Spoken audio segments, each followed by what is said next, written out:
మనోజ్ గారు కలవాలంటే సినిమా అభిమానంతో వచ్చే మనుషులను కలవలేరు. ఆయనకి రావాలని ఉంటుంది, చెప్పాలని ఉంటుంది. నేను అర్థం చేసుకుంటూ ఉంటాం. నేను కలుస్తాను ఇట్లా అంటాను, ఆయన కలుస్తాను వెళ్ళిపోతాం. కానీ మాకు ఎప్పుడు ఈ వరద ప్రవాహంలో మేము దూరం అయిపోతాం ఇప్పుడు. కానీ ఇది జనం బలం మనకి ఒకసారి, ఈ అభిమాన బలం మనకి చాలా అండ. కానీ ఒకసారి ఈ అభిమాన బలాన్ని ఒక వ్యవస్థీకృతం చేయడానికి మనోజ్ గారు లాంటి వ్యక్తులు ఎట్ ఎవ్రీ స్టేజ్లో చాలా అవసరం. ఇది పరిష్కారం ఎన్ని మంది మాటలు. ఒక పుస్తకం వచ్చి ఒకళ్ళు రీసెర్చ్ చేసి, ఒక డాక్టర్ దీనికి ఒక ప్లాజిబుల్ అని అనుకోవట్లేదు, ఒక పాసిబుల్ సొల్యూషన్ ఆయన ఈ రోజున ఎఫర్ట్ పెట్టారంటే ఎప్పుడు కదలిక చాలా చిన్నగా ఉంటుంది.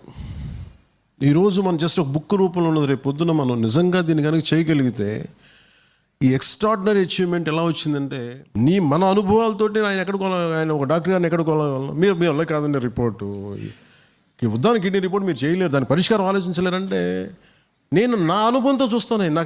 నా బేబీసీలు తెలియదు మెడిసిన్ గురించి. అంటే ఎవరి తపన, ఎవరి కాంక్ష, దాన్ని బట్టి కూర్చోబెడితే ఒక పరిష్కారం. అట్లాగా we have to become a stronger network of people.